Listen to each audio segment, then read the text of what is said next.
We have done a lot in the first half. So everybody is good with talk to text, with swiping, and using their phone as a hotspot. Those are some very important things. You all are at the top of your game. I'm pretty sure anyone else in your age range that you ask, do you know how to do what I do? They're gonna say no. They don't even know what you're talking about. I use my phone as a hotspot all the time. They was like, a hot who? What is that? A hotspot? They don't know. They don't know. But let's get into the next thing, which is huge. Hello, Moto. Hello. Which is the QR codes. Right? Oh, thank you, Sam. And as Deborah elegantly pronounced, they are quick reading codes. This is exactly what they are, okay? They're designed to get websites typed out very quickly on your behalf. Because that's how things started off, right? So to go to a website, typically, remember back in the day, we all had to start off by typing www dot this. Who still types in www first? Right? You don't even have to do that anymore. It's assumed when you even type into a search engine that you're looking for a website or something of that nature. But that's what we just have to do. Type that in and type out this long web address. If we was going to, I don't know, Amazon, we have to type in Amazon.com. If we're going to any type of site, especially if they have a long site, let's say we're going to the Calumet Park Recreational Center. So if their website was literally www.Calumet Park Recreational Center, we had to type that whole thing in, right, just to get to the website. That can take a minute. Especially if you're not a professional typist and you're doing it with one finger. www. Okay? So we move to the next step in which now we can send people links. Right? So you may notice now you can send someone a link to a website. You don't actually have to type it out and send them the words to the website. Right? You just send them a link. Even though the link may have the words, and the link can be a picture. It could be a JPEG. Links can be different things, but the link is generally something that you press. And then it takes you to the next spot. Okay? That's the next stage. Okay? Right before the QR codes. It's us sending links to each other that we can just press very easily to take us to where we want to go. Can I say something? Sure. Like yesterday, I looked at this girl named Clara, and she had my phone number. So she sent me this link, and it said a website for Jay Johnson on Instagram. So all I had to do was just hit that, and then it'll take me right to that. You see that? And then you hit that right there on that, right? Your talk. And it takes you to the Instagram. And that's it right there. And you don't have to type it. That's right. That's a link. And so the next stage to these links is a QR code. Okay, now the QR code is a link, but it's a link in a language that is not the English language or any language that a human being would recognize. It's computer language. So literally, when you show this QR code to your phone, the algorithm in your phone is literally reading it like you read a book or a sentence. And what it's telling it is, okay, go to this website right here. Type in www. Whatever it is, and it's typing it in for you on your behalf. And not only type it in, go to the page so that you don't have to even press send or to go once it fills in the information. All those steps are included when you scan the QR code. Your phone is communicating where it's reading the information, it's typing it into your phone so that you know where to go, and then it's also pressing send so that you actually go to the website. That's what's happening. All three of those things are happening in that stage. So when we did they do the QR code on the sheet? Did y'all do that? Not today. That's right. We did it yesterday, but we didn't do it today. That's right, so that's what's happening is like with the QR codes that's on the back of the page, when your phone sees this, it's recognizing, you see these three squares? Those are called anchor points. That's what lets your phone even know this is a QR code that it should be trying to read.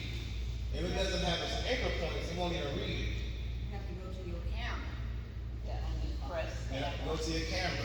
And what you can also do, because some people's cameras are not up to date and they may not read a QR code, you can just download the QR reader from the App Store, like any other app. Just type in QR reader. There's thousands of them. And all this is doing is telling your phone to go to this specific website. Right? And we know that when you scan my QR code, it's taking you directly to the YouTube page with all of our videos.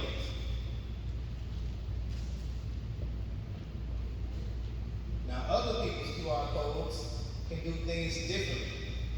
You might have noticed when you go into a restaurant these days, they may or may not have a physical menu for you to use and to look at.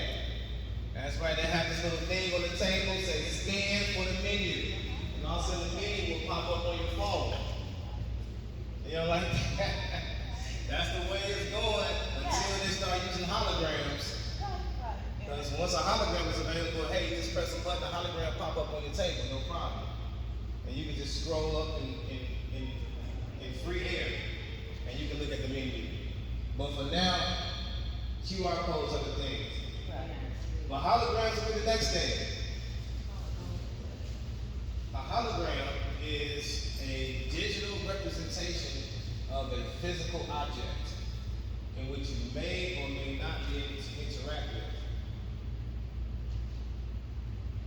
So they even have holograms of people doing performances. They have dead people performing.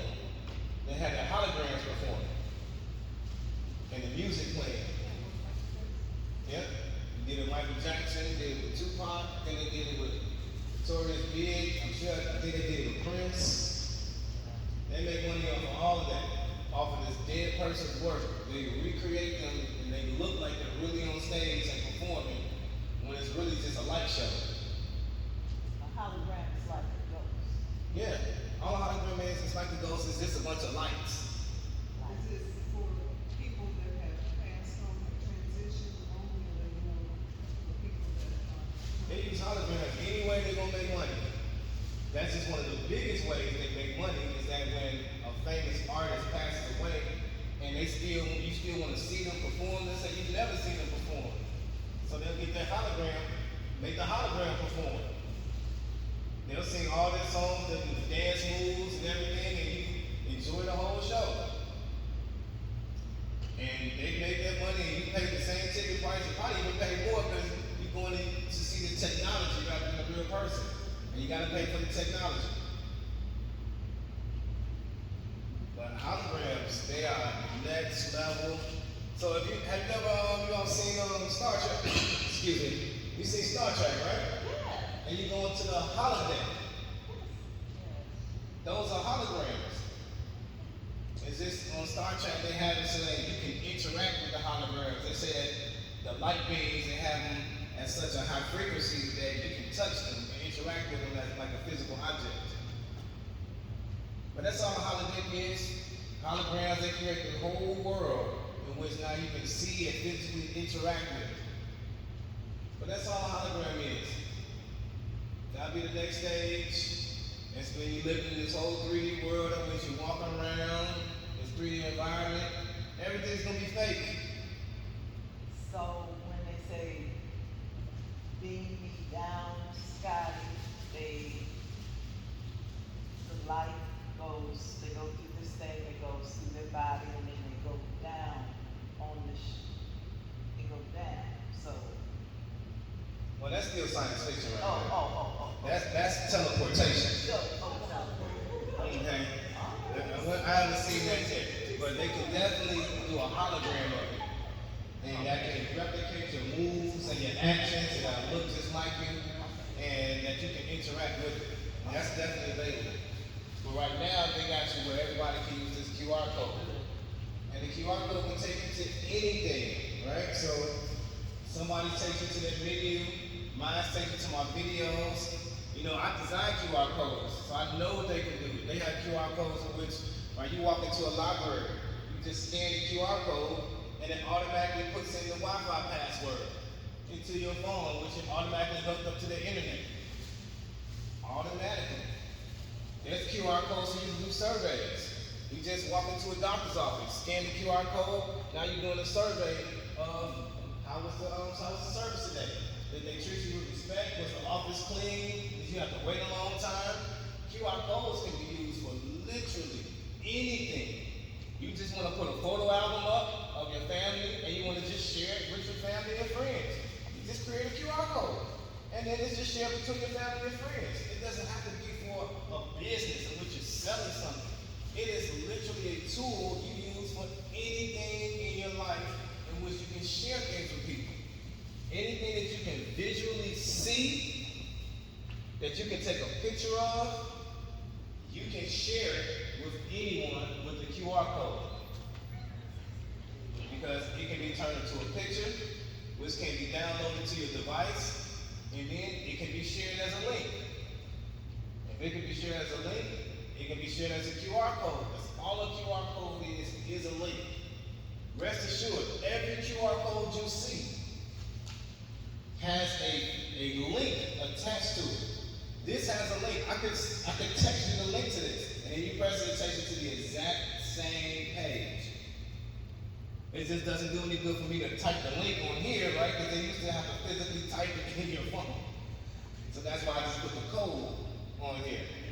But if I was on my phone, I wouldn't send you the QR code because you can't click the QR code, it's not a link. I would send you the link so you can click the link. Because the goal is to get to the destination. It's all about the route you take. You take the link, the route, you're going to type it in yourself, however you get there.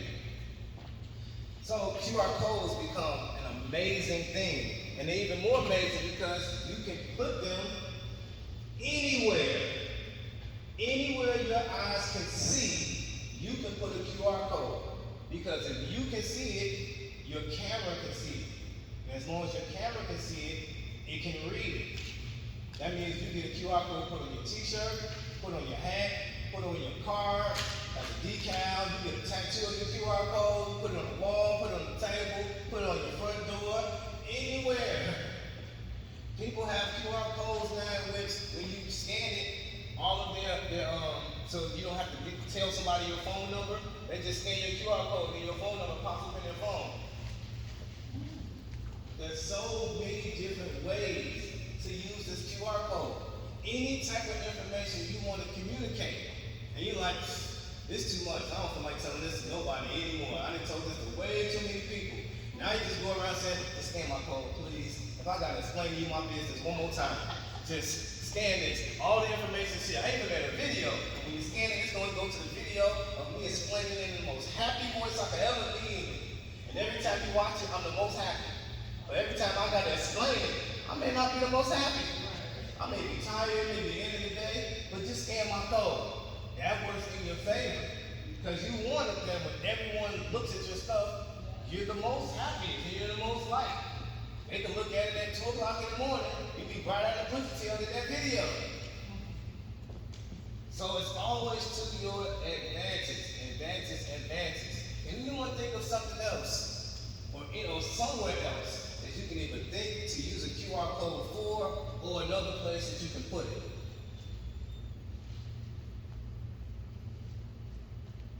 I'd say at a baseball, football game on the bleacher, and everybody. That's a great spot. What about the people on TV? They just see it too. That's right. That's right. People there and everybody on TV. That is an absolutely excellent example. Another thing they can do, just like when they spray paint the big logos on the football field, they can spray paint a QR code. And anyone in the crowd can scan the QR code right on the field because your phone can see it. If your phone can see it, it can read it. It doesn't matter how big, I guess if it's micro, it may not be able to see it. But as long as your phone can see it, it can be the size of the wall, it could be the size of this whole floor. They could do a QR code in the clouds. As long as your phone can see it, it can read it. They're really almost unlimited in this versatility. So think about this, okay? Now, I've done a lot of work with the Red Hatters, women's group, right? They have their organization, they dress in red, they have this stuff. They can have their t-shirts, wear it around with a QR code on the back of their shirt. Now, anyone who scans their shirt can get all the information about their organization, see their website, to see what they stand for. If they want to donate, they can donate. All from just scanning the QR code that's on their shirt. You didn't have to stand there and do this big presentation for everyone. You didn't have to try to explain this. Oh, please donate this, and this is what we're trying to do, and this. You can literally go walk around and say, hey, scan the shirt. Thelma and I were talking, and we want t-shirts that say digital literacy. And can we have, the QR code on the back? Exactly. Absolutely. Can we, in this class, I'm willing to design that. Oh, you could design us on, I right? sure can. Okay. Well, That sounds like an exciting thing to do. Yeah, I want to do that, and that's a great way. Send me the cost. Okay. Yeah, because I'm active all around, I do things. Yeah, perfect. But after this 10-week session, will there be another 10-week or? Yeah. There'll be Next another? 2 years. Oh, okay. We need that though. Oh, well, the director, they advertise, they have some people that go out to the neighborhoods and advertise. But me primarily, I go around to the businesses. I go to the DMV down the street, I go to the library, I go to like the Egg Shack, I go to the restaurants and drop off flyers and I talk to people. And they primarily want me to bring in Calumet Park residents. So I'm not really going outside of Calumet Park. I'm trying to bring in people because I fill up this whole place with people from Chicago and Dalton and Calumet City and then people from Calumet Park. Like, wait a minute, why is everybody else? And I'm thinking we don't even know about it. That's Well, that's how I stumbled on it, because I was trying to get in touch with the DMV on 127, and it directed me to the program. all right. So some marketing is working. Okay. Yes. So, I only heard when, a member of the class called me. I learned because I came down here to the rec center and I, really, asked them, when would they ever have something for the seniors? And I even asked the mayor, because I figured seniors needed to know all the updates on different things here. They do. So I figured we as seniors and most of the others, Calumet Park, I've been here almost 50 years, it's been mostly senior citizens. And I feel the senior citizens should be able to take advantage of different things besides even with the kids with school and everything. So my kids went to school here, so I felt like we as seniors need something to be updated on, advance of. I agree. And you all aren't even seniors anymore, okay? Because people are living past 100 on a regular basis.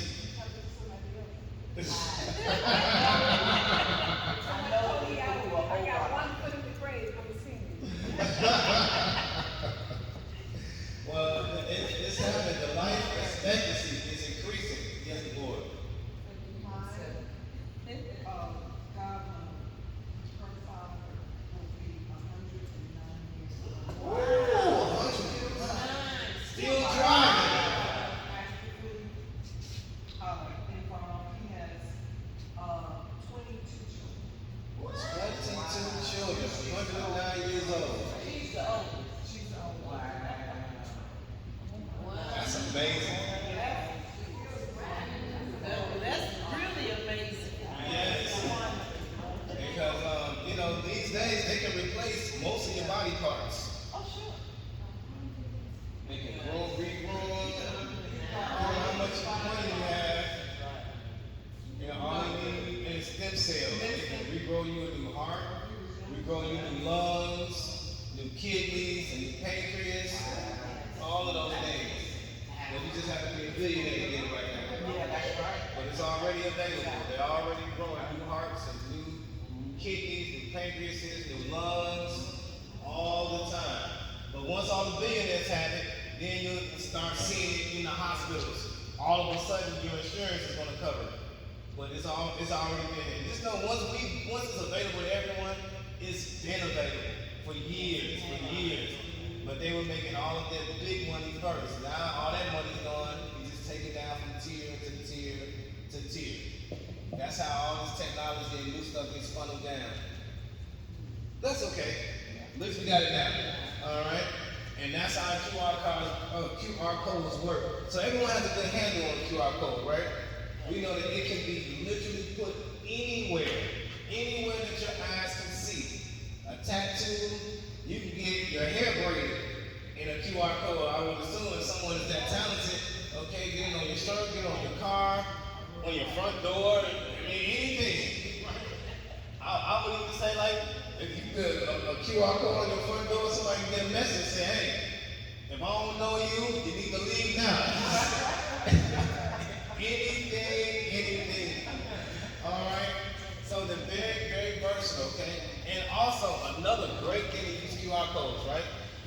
Is anyone in here one of the people in their family that does the party planning? Right? For a holiday, somebody comes to your house or something like that. There we go, the board right there. And so now you can create a nice little QR code. People can, instead of somebody asking, well, what's it gonna be on this Thanksgiving? Well, you gonna have it this. Don't look, you scan this right here, you're gonna know exactly what time it starts, you know what time it's ending, you know the food that's gonna be available, how many seats, everything, okay? It's all here. Don't ask, scan. That's what you do. Don't ask, scan. Boom. And if anything that's not in the scan, then I guess I'll answer those questions. But you can literally send that out to everyone. And then everyone either has the link or the scan. If you're doing a church event, you just hang up some flyers in the church. When people come to church on Sunday, they just scan the QR code. Now everyone knows about the church event. Immediately, they'll take them right to the website, or right to the page, or whatever information they need. And then what happens after the church event?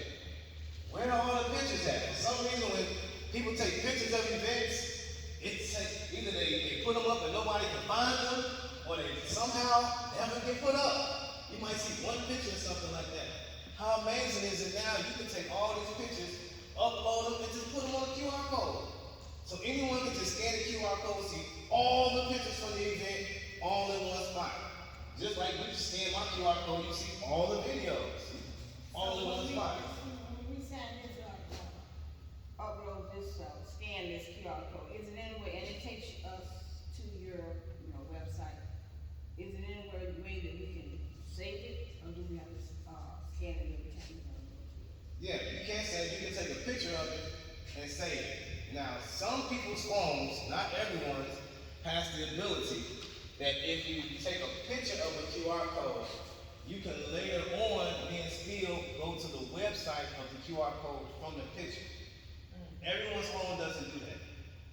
So I don't mention it a lot, but definitely it's available and a lot of people's phones do it. Now, let me say this, it'll take me to that, so it goes to like youtube.com. Mm-hmm. It's supposed to be Marvin and DMV. Yeah. For me to look at it again. Oh no, that might stand for Marvin. I got it. It's just a YouTube page. It's just So how can I keep that, on the front, like, Oh, on your page? Okay, so you bookmark it.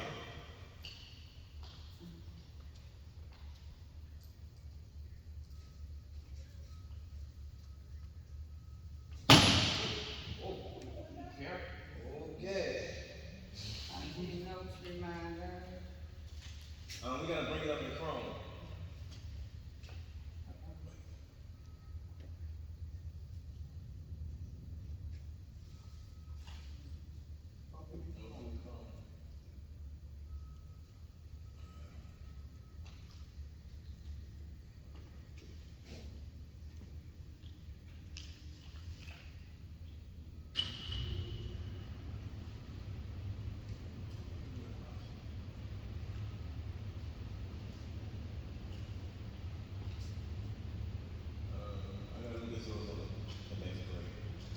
option unless it saves it. Because Chrome has an option in which you can bookmark it and it saves it as an app on your front page. I look at it right to class. So a lot of times on your TV, when you sign it in to different, stations you wanna see on the TV, it'll have you to, scan this, QR code. Yes, yep. That's very convenient. For YouTube, that's what they told me. Yes. YouTube does it a lot. It has this little, it has like its own unique QR code. And you can hook it up to your phone. You can watch the YouTube from your phone or your smart screen. But for most people who have an Android phone, when you bring it up on Chrome, you can save it right onto your home screen, and it's like a little app. And I gotta see why it didn't come up right on the iPhone. I gotta look at it again. But it's convenient to put it right on your home screen, then you don't have to look for it. Especially all the videos. You just tap on the little Chrome thing, it goes right to our whole class. Even the previous classes? Yep. So when you go, probably by like next week, because I'm putting them all together on the same site, you're gonna see all 4 classes on the same site. Because this is technically the 3rd class at the rec center, and there's currently a library class going on at the County Park Library down the street. I started that right after this class from 1 to 3. On Hobson. So It's a we lot come there on to Hobson. that, I don't think you know. No, it's not that far. It's in between last and this. It's on 127th. Yeah, yeah. About 2 minutes away, something like that. Yeah. Do it on Monday and Tuesday? On Tuesdays. Yeah. So on Mondays, I'm just here. Then on Tuesdays, I'm here from 10 to 12, and then I go to the library and teach over there from 1 to 3. They double me up on Tuesdays. Me too, cause I go to. That's right. You in both of them. That's right. That's right. I'm in both classes. so is it the same, you teach the same? Kind of, but we're at different levels. So at the library class, we're more advanced than we are at this class. And this is technically the first day still. So in the other class, we're actively doing AI generation and using AI to do plane tickets and to turn it to the cartoons and to do different types of stuff. And they got a whole bunch of stuff with AI now. It's on a different level. It keeps increasing. And so that's more of an intermediate advanced class where we are now, because that was actually it's the 7th week of that class. And for this one, it's the 1st week. But did you know, to use AI, the system they have set up for us to use AI, it use so much water. What do you mean? Well, wherever AI is, don't they have a station or something for AI or something? A station? In order for AI to be used, it's something that when we use AI, it use water. It use the water. Yeah, I heard that. I heard it on Sirius XM, 'cause I listen to Sirius XM, most of the time, 126 every reviews. like So do I. And I then, love and I just went to see, Clay Kane, you see Clay Kane? I love it. Clay Kane and, Well, they were that's here supposed to be in the a black ensemble. I went to see him.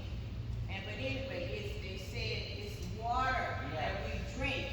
I don't know where AI is stationed, Elon Muskrat, he always been in these stations in different cities, cause they running something in Memphis, Tennessee now.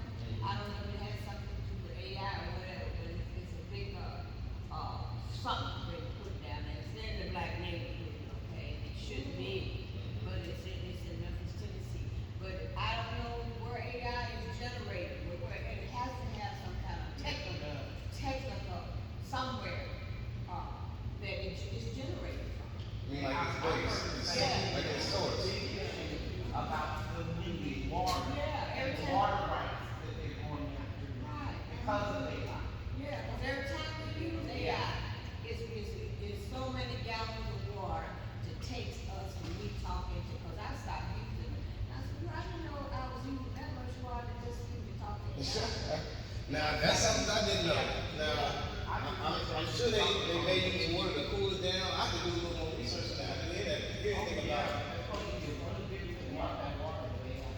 Okay, I don't even know what they're actually using it for, but I'll tell you what we can't do.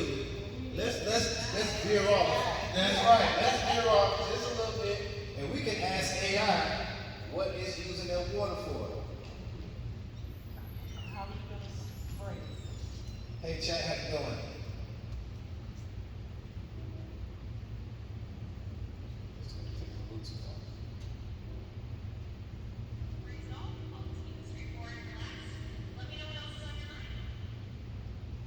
I was told that for AI to be used, there's something about it using a lot of water and things of that nature. That's what Thelma just told me. Can you elaborate on that? Perfect. So yeah, there's actually a bit of truth to what Bill mentioned. Data centers, which are basically the backbone for AI and a lot of other tech, can use quite a bit of water for cooling. They generate a lot of heat, and to keep everything running smoothly, they often rely on water-based cooling systems. So in a roundabout way, AI does have a water footprint through the data centers that power it. If you want more details, just let me know. So it's a cooling, almost like Okay, so that's kind of what I thought it was, right? I can see them using the water for cooling. I didn't think of any other reason. So hey, they got a lot of water to keep it cool. So, Yeah, they can need. we ask where's the, water coming from, Probably the lakes. They probably going in and getting massive water from Lake Michigan or something. that's part of it. Yeah. Because they have to keep that water on supply. Check with that source and maybe when we come back, maybe I can find out. But she knows, because she works in that area and she was talking about that this summer. Well, let's just ask it. Hey, chat. So the water for the AI that they're using for the cooling system, where are they getting this water from? How is it regulated? And does it go back into the lakes, anything of that nature? Yeah, definitely. So in most cases, data centers source their cooling water from local supplies like municipal water systems or sometimes wells, depending on the area. It's usually regulated by local environmental and water management guidelines to make sure they're not overusing or straining local resources. And after they use it, a lot of data centers do have systems to cool that water down and then either recycle it or release it back into the environment according to regulations. So it doesn't just disappear, there's usually a whole process to manage it responsibly. And why did they put it in our name? Okay, here's another question from Zelda. Zelda wants to know why do they put them in our neighborhood? And that's a really understandable question. So if we're talking about why data centers or other big facilities sometimes end up in certain neighborhoods, it usually comes down to a mix of factors like available space, zoning laws, and sometimes even tax incentives that a city might offer. From a community standpoint, it can feel like, why here? Especially if you're seeing these big facilities pop up in certain areas. Often it's because those areas have the infrastructure or the local policies that make it easier and cheaper to build there. It's all part of a bigger urban planning and economic picture. If you But I don't have to they keep putting all that stuff on the Well, a nuclear power plant is a little different. Even though nuclear power plants do still use water, because they use nuclear energy to turn water into steam, which powers the turbines and everything.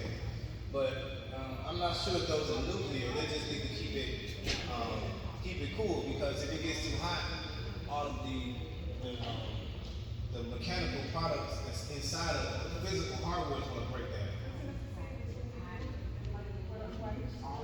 for the computer section, they had a section off and it stayed freezing cold. Right.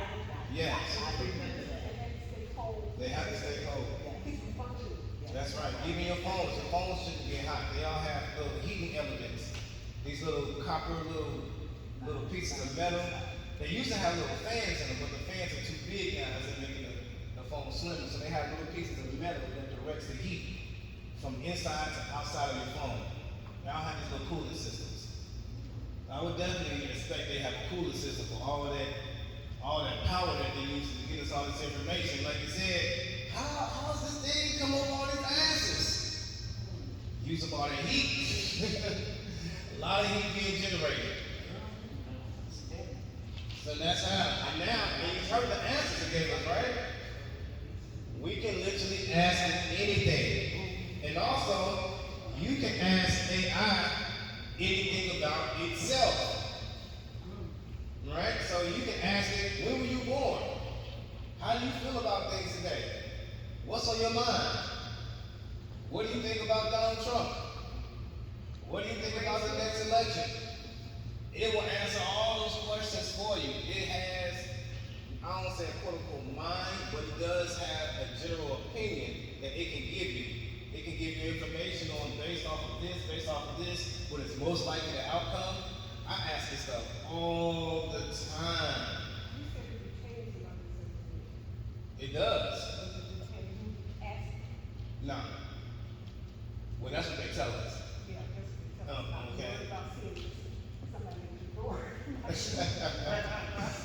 Well, you That's too much about those. You can definitely know, even when we were talking on our phones, even before there were cell phones, right? The governor is listening to what you're saying. So really, anything we're saying is never really private. Someone always has access to what we're saying at any point in time. And your phone is always listening to you. That's how it knows when you're saying, hey Google, hey Siri. It's not listening specifically for hey Google, hey Siri, and ignoring everything else. It's taking everything that you say and listening to it all. And then when it finds, hey Google, hey Siri, it says, oh, they also said this too. Let me respond to that. But everything you say is being recorded. That's why when we have conversations about washing machines or dryers or something, all of a sudden now you see ads about washing machines and dryers. Because it's listening to everything. Everything we say is being monetized to use against us.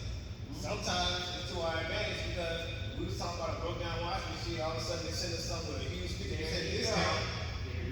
That could be to our advantage. Now, He was saying, my TV was talking, commercial, was talking to Siri. My tablet responded. it'll do that. It will do that a lot because it's listening to everything. And a lot of times it feels you saying, hey Siri, and you can be saying, this is serious. It's like, oh yeah, what do you want? Ain't nobody talking to you. It's like, well, it was close enough, so I'm going to respond. Because everything we say. Your Alexa does that now. That's what it was. Hi, Thelma. How you doing today, Thelma? They know my voice. Yes, they do. So there's no reason for anybody to be lonely because you can talk to AI all day long. But I don't Yes.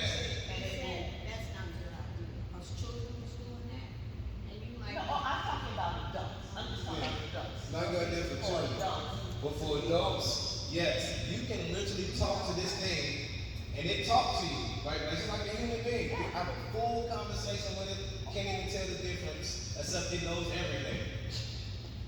And you can talk to it about your problems, about your issues. You can tell it you're having a bad day. What? Let me see. Let's do something real fast. Hey, chat, what's up? Hey there, not much, just here to bring you in on that. And of course, just a little reminder to check your to-do list whenever you need to. Let me know what else is on your mind. Hey, I got a client over here, and her name is Jennifer. And you know, she's having a really bad day because her boyfriend left her, and her son is in the hospital really sick, and she's actually having difficulty at work, and she's trying to figure out what to do, and she kind of needs somebody to talk to. Is it something that, you know, you can do for her, or give a suggestion or something in that nature? Absolutely, and I'm really sorry to hear you're going through such a tough time. Sometimes life just hits all at once, and it's really hard. One thing you can do is just be there to listen. Sometimes having a compassionate ear really makes a difference. If she's open to it, you could suggest she reach out to a counselor or a support hotline just for some extra support and guidance. And of course, reminder to take it one step at a time, especially with her son in the hospital. It's okay to lean on people around her. Let me know if there's any other way you can help. That is so smart. It'll be the council. Now, if she came to you for some therapy, what's some suggestions you would give her? Absolutely. I can offer a few gentle suggestions she might find comforting. First off, I'd encourage her to give herself permission to feel whatever she's feeling, whether it's sadness, frustration, or overwhelm.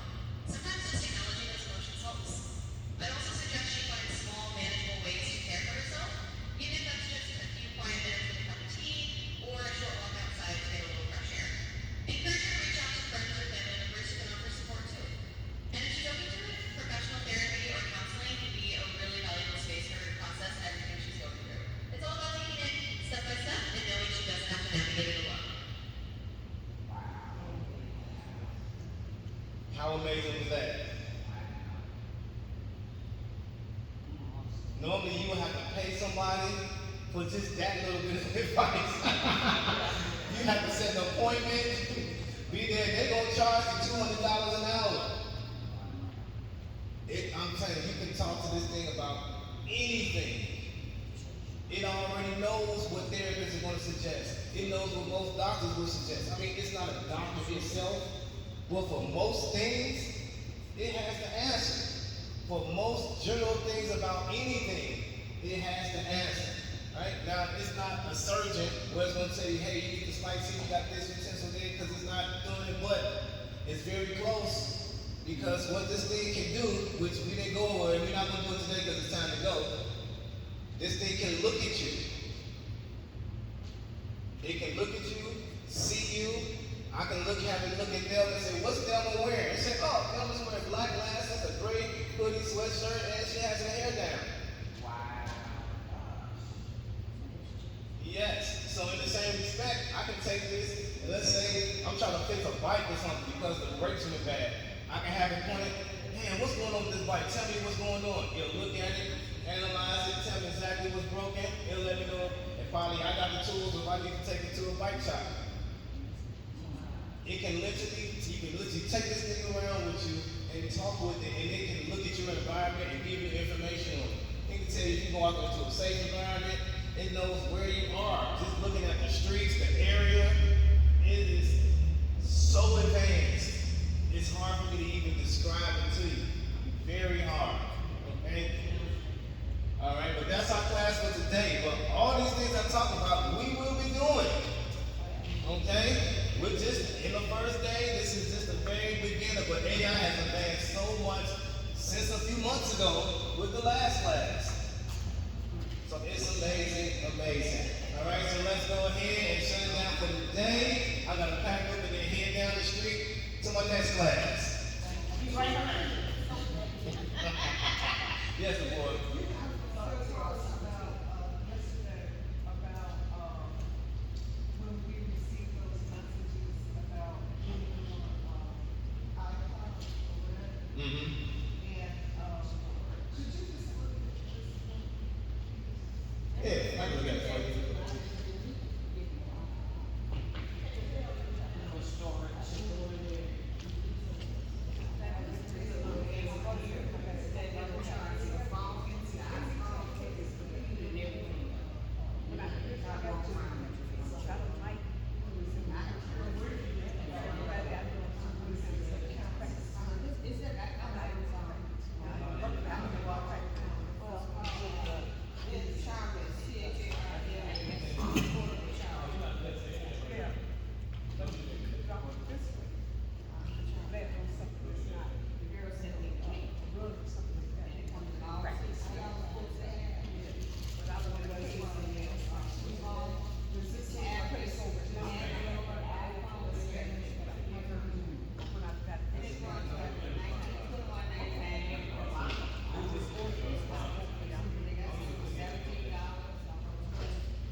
All right, everyone, I will see you next